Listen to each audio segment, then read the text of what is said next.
ইংরেজি নববর্ষকে বরণ করে নিতে পটুয়াখালীতে ভিড় করেছেন হাজারো পর্যটক। সেখানে রয়েছেন সহকর্মী মহিবুল্লাহ চৌধুরী, সরাসরি যুক্ত হচ্ছেন তিনি আমাদের সাথে। মহিবুল্লাহ, বর্ষবরণে কি ধরনের আয়োজন রয়েছে, বিশেষ করে যারা পর্যটক রয়েছে তাদের কথা একটু আপনার মাধ্যমে জানতে চাই। জি রেদওয়ান, আপনাকে ধন্যবাদ। এই কিছু সময় আগেই কিন্তু 2024 সালের শেষ সূর্যটি কিন্তু অস্ত গিয়েছে।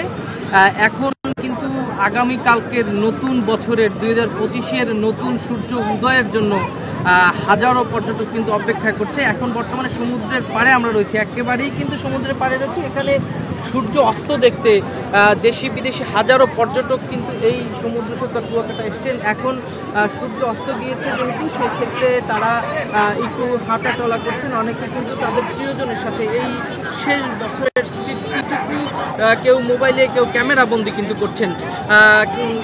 অনেকেই কিন্তু বলছেন যে, আমরা কথা বলেছিলাম আগত পর্যটকদের সাথে, তারা কিন্তু বলছে যে বৈষম্য কিন্তু দূর হয়েছে।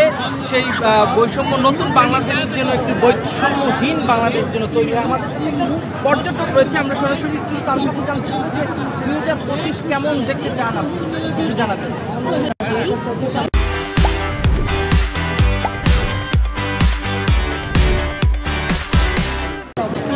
24-এর মতো অবস্থা না, এর থেকে ভালো কিছু দেখতে চাই। আশাই আমার দেশবাসীর কাছে যে আমরা 2025টাকে 24-এর মতো না, এর থেকে বেটার একটা পজিশনেই দেখতে চাই।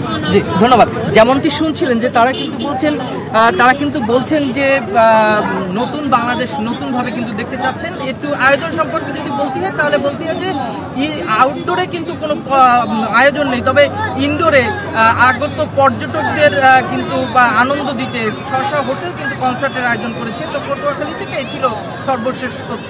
রেদওয়ান, কুয়াকাটা এমন একটি সমুদ্র সৈকত যেখানে সূর্যোদয় এবং সূর্যাস্ত দেখা যায়, অর্থাৎ 24 শেষ হচ্ছে, আগামীকাল 25 নতুন সূর্যোদয় দেখবে নিশ্চয়ই কুয়াকাটার মানুষ। আপনাকে অনেক ধন্যবাদ মহিবুল্লাহ।